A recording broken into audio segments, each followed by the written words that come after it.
The first snowflake of December landed on his cheek as she stepped out of the pharmacy on Fifth Avenue. 6 months pregnant, exhausted, fingers numb from cold, she just spent her final $37 on vitamins she prayed would last until her next paycheck.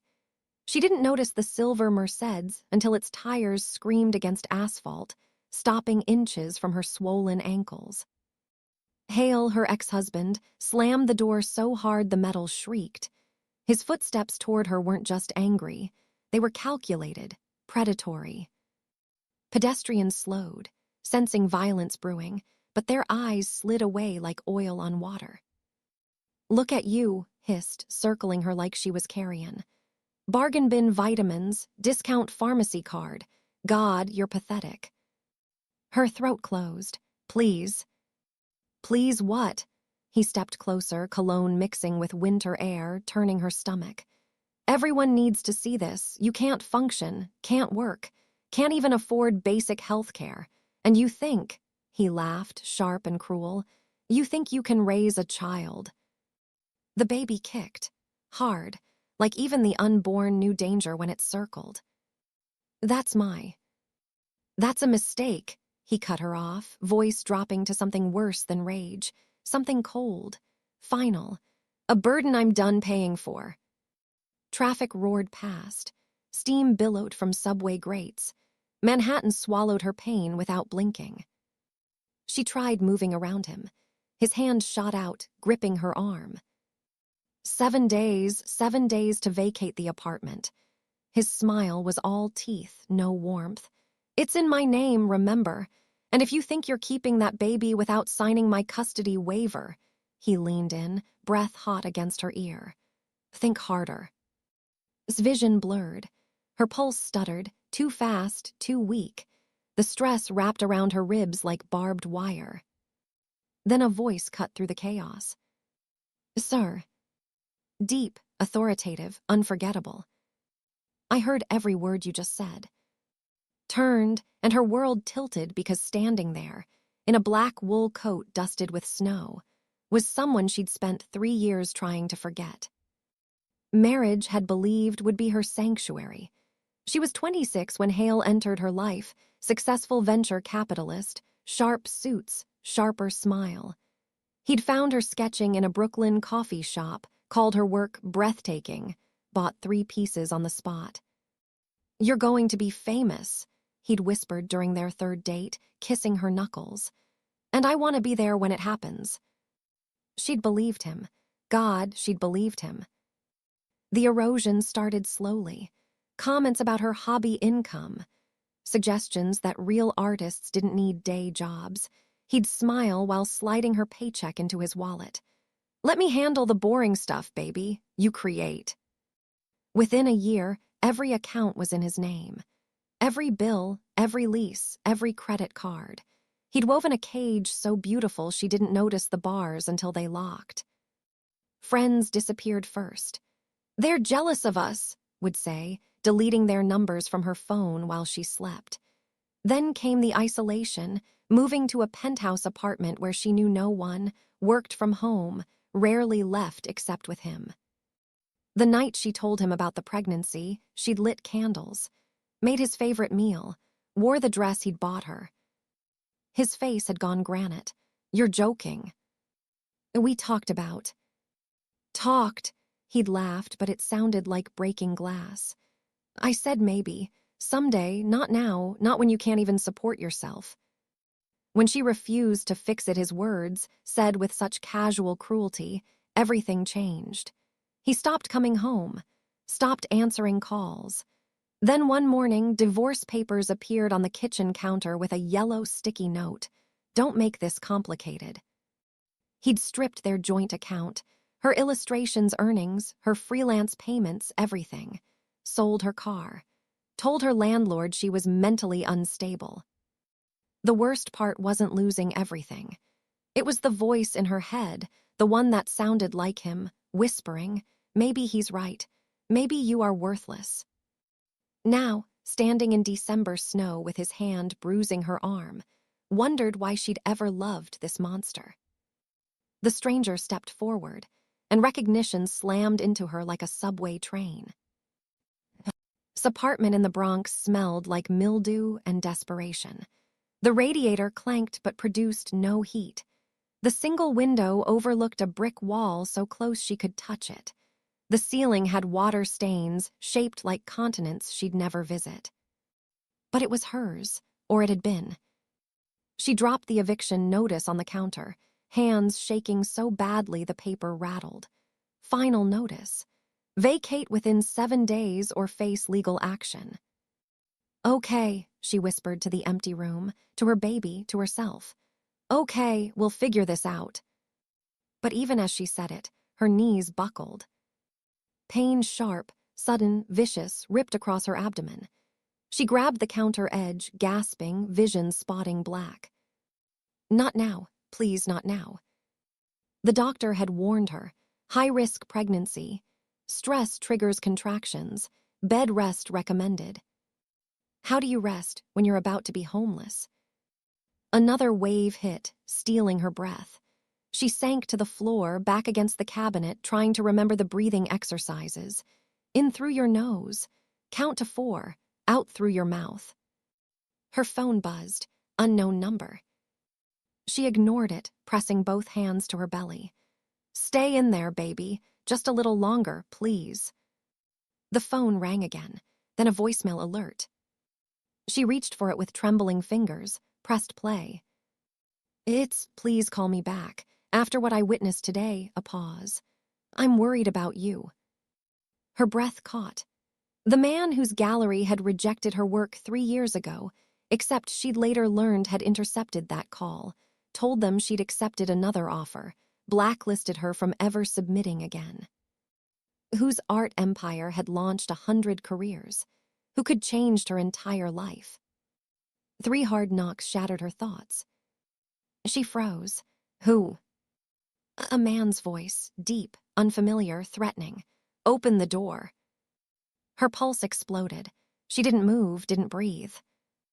The knocking turned to pounding. The door shook on its hinges. Pressed herself against the far wall, one hand cradling her belly, the other clutching her phone. I know you're in there. The voice was calm, too calm, like a snake coiling before it strikes. This'll be easier if you cooperate. She didn't recognize the voice, didn't know who had sent, but she knew, bone deep, instinctively, that opening that door meant danger. Another pound, the frame cracked. Her phone buzzed, his name flashed. She answered without thinking. Someone's trying to break in, she whispered, voice breaking. I don't know what to. What's your address? Voice sharp with urgency. She rattled it off. Lock yourself in the bathroom. Now, I'm 3 minutes away. What's happening? Why would? Move, now. She stumbled toward the bathroom just as the door lock splintered. Wood cracked. Metal shrieked. She slammed the bathroom door, turned the flimsy lock, and backed into the shower. The apartment door crashed open. Footsteps heavy, deliberate, not rushing, searching. Through the bathroom door, she heard drawers opening, cabinets slamming. He was looking for something. Then his voice, cold and methodical, found the medical records. She's 6 months along, high risk, perfect. His blood turned to ice. He was taking photos of her private documents, her medical files. Why? The bathroom door handle rattled. She bit back a scream. I know you're in there, Ms. This doesn't have to be violent. Mr. Hale just wants what's his. What's his? The baby wasn't property, wasn't collateral, wasn't. The door splintered, one kick, two. Then sirens, distant but approaching. The footsteps stopped, swearing, then running toward the fire escape. Collapsed against the shower wall, sobs tearing from her throat. Moments later, the apartment door burst open again. His voice, where are you? Bathroom, she choked out. The door opened, what was left of it. Stood there, chest heaving, eyes wild with fear that softened the moment he saw her. You're okay, he breathed, kneeling beside her. You're okay. But she wasn't. Another contraction hit, harder than before, and warm fluid soaked her jeans. His face went pale. Hospital now. The backseat of his Range Rover smelled like leather and safety. Curled against the door, contractions coming faster now, each one stealing her breath. His driver navigated through traffic with practiced precision.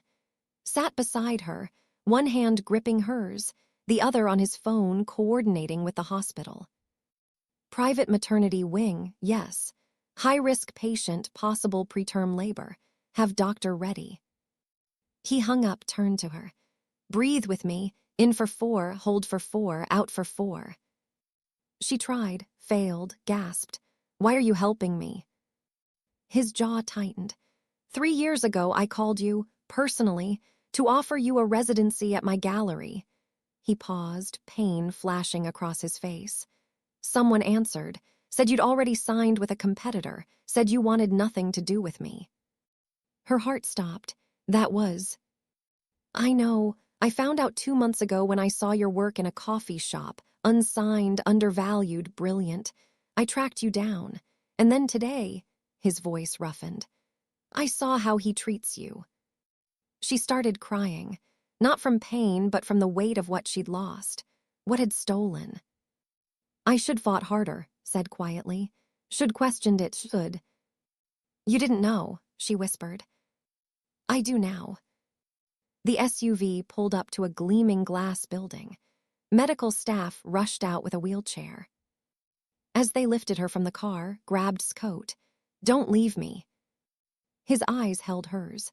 Not a chance. The maternity ward was all white walls and soft lighting. Monitors beeped.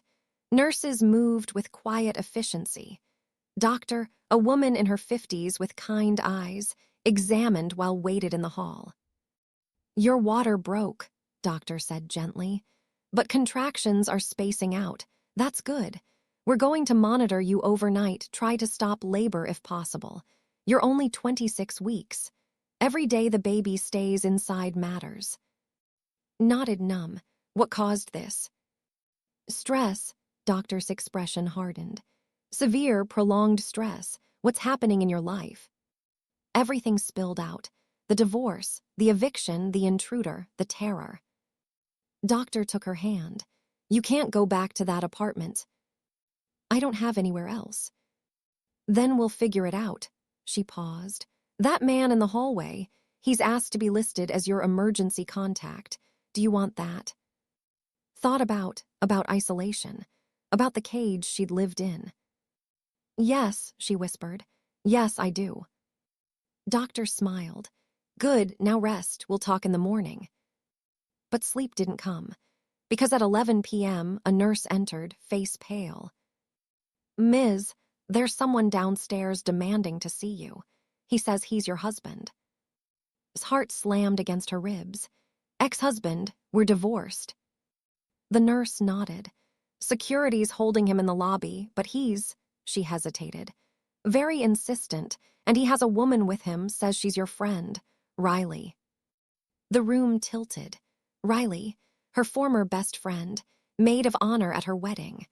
The woman who'd ghosted her the moment filed for divorce. I don't want to see either of them. Understood. I'll inform security. But before the nurse could leave, appeared in the doorway. His expression was stone. Riley's here. You know her? Asked. She works for, his voice was ice. Public relations. Specializes in reputation management and corporate damage control. The pieces clicked into place.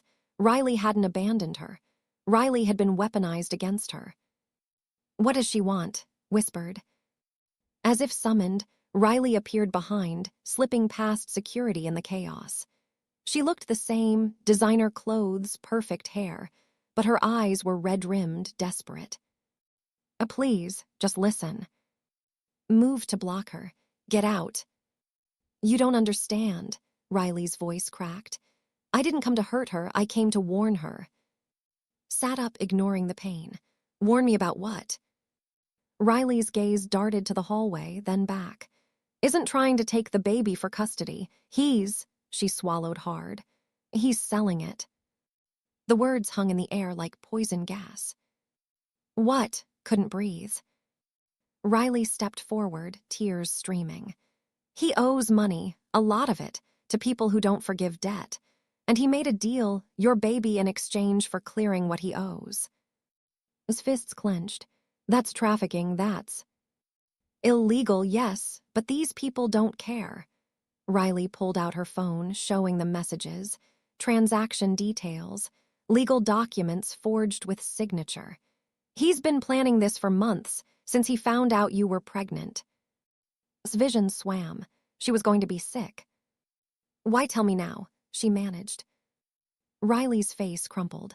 Because tonight they're coming to collect. Before anyone could respond, the hospital lights flickered. Then went dark. Emergency lighting bathed the hallway in blood red. An alarm wailed. Nurses rushed past, shouting codes.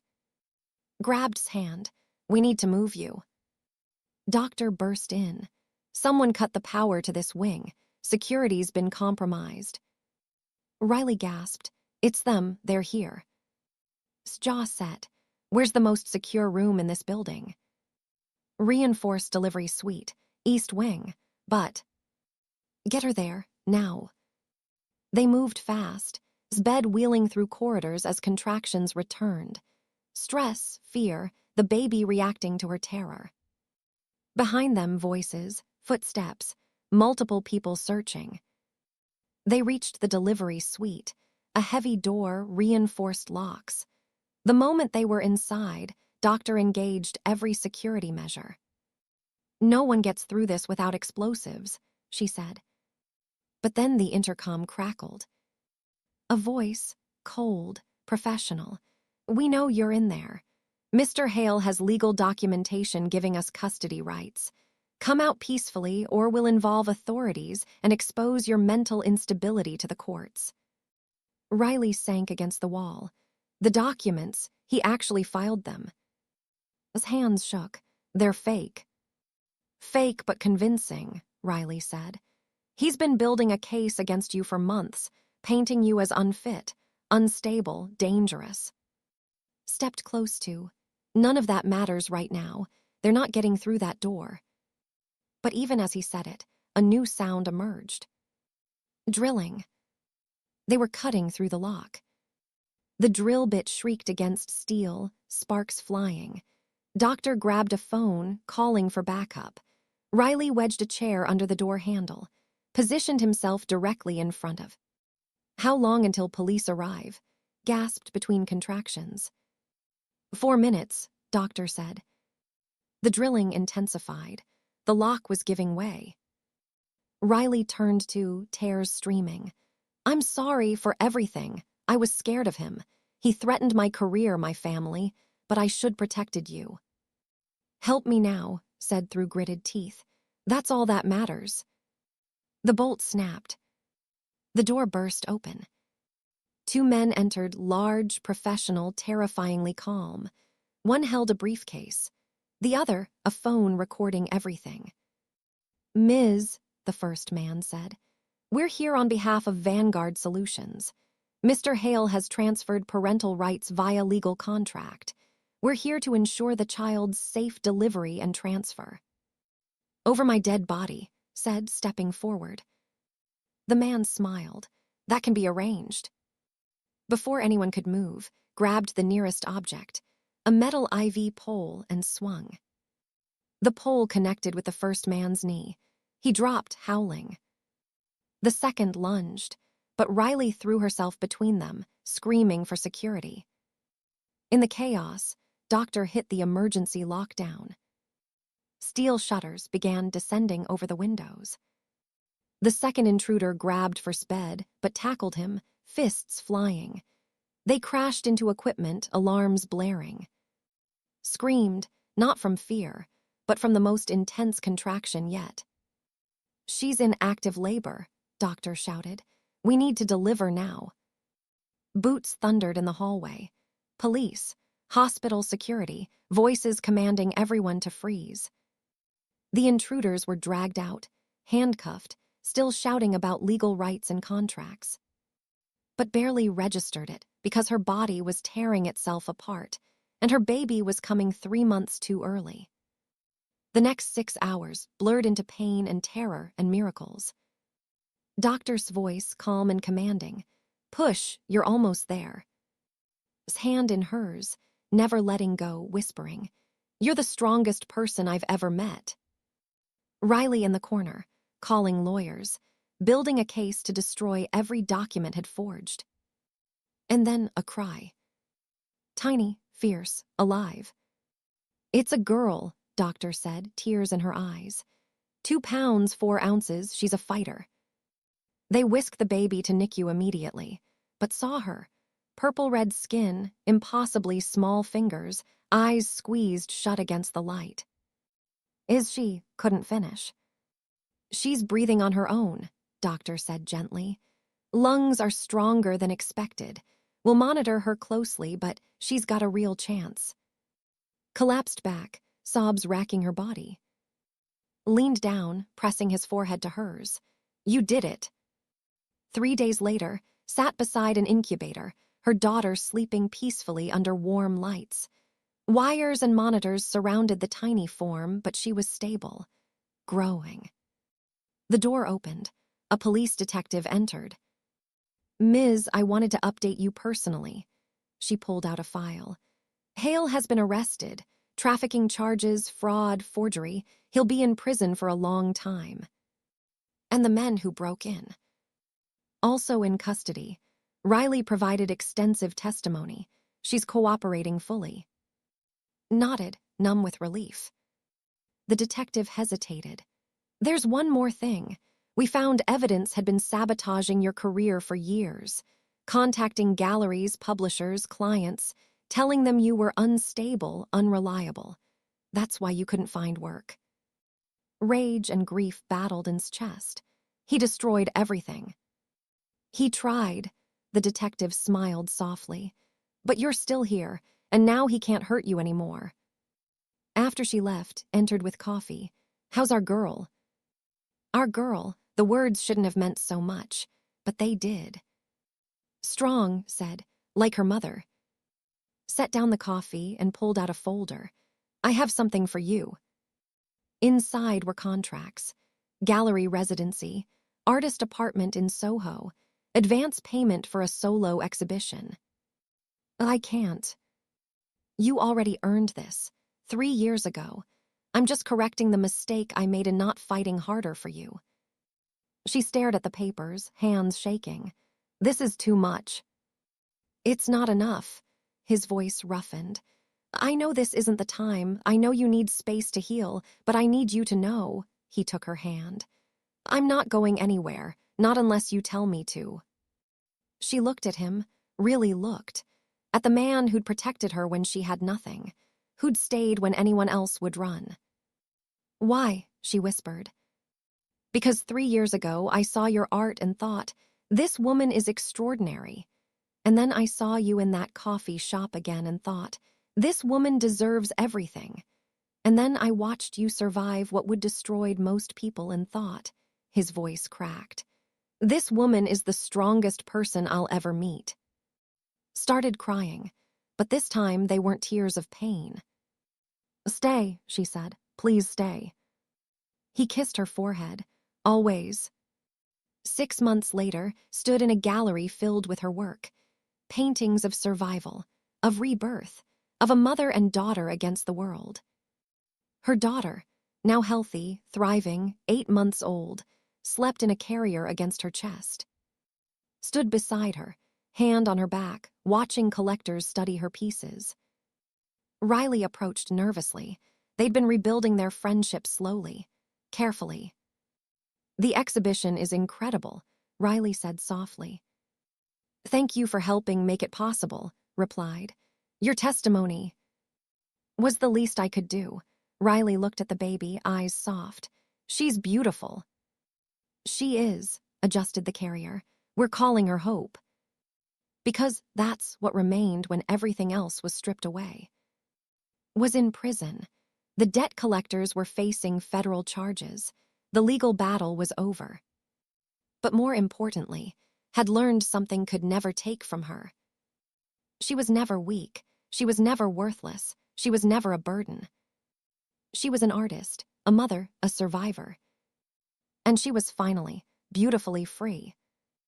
Listen, if you're still here, still listening to Hope's story, it means something resonated in your soul. Maybe it was courage. Maybe the way she rose when the world demanded she stay down. Maybe it was the reminder that walking away from toxicity isn't weakness. It's the bravest thing you'll ever do. Life doesn't hand us gentle lessons. Sometimes it throws us into fires so intense we're convinced we won't emerge. But here's the truth couldn't burn away. Obstacles aren't roadblocks. They're redirections toward something better. Didn't choose her suffering, but she chose how to rise from it. She learned that leaving what destroys you isn't surrender, it's survival. She discovered that accepting help isn't defeat, it's wisdom. She proved that real love shows up when darkness feels infinite. So if you're listening right now, maybe this is your sign. You are stronger than what tried to break you. You deserve protection, not destruction. And every ending, no matter how painful, carries the seed of a beginning you can't yet imagine.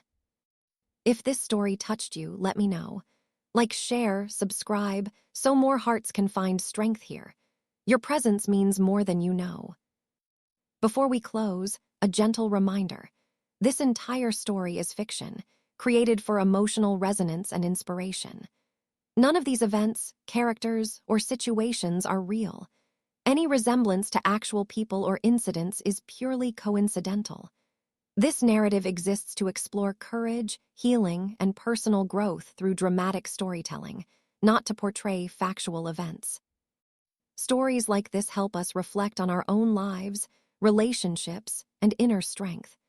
Enjoy it as entertainment and comfort, not as documentary truth. Thank you for being here, for supporting this channel with kindness and understanding. Until next time, stay strong, stay hopeful, and remember, you are worth fighting for.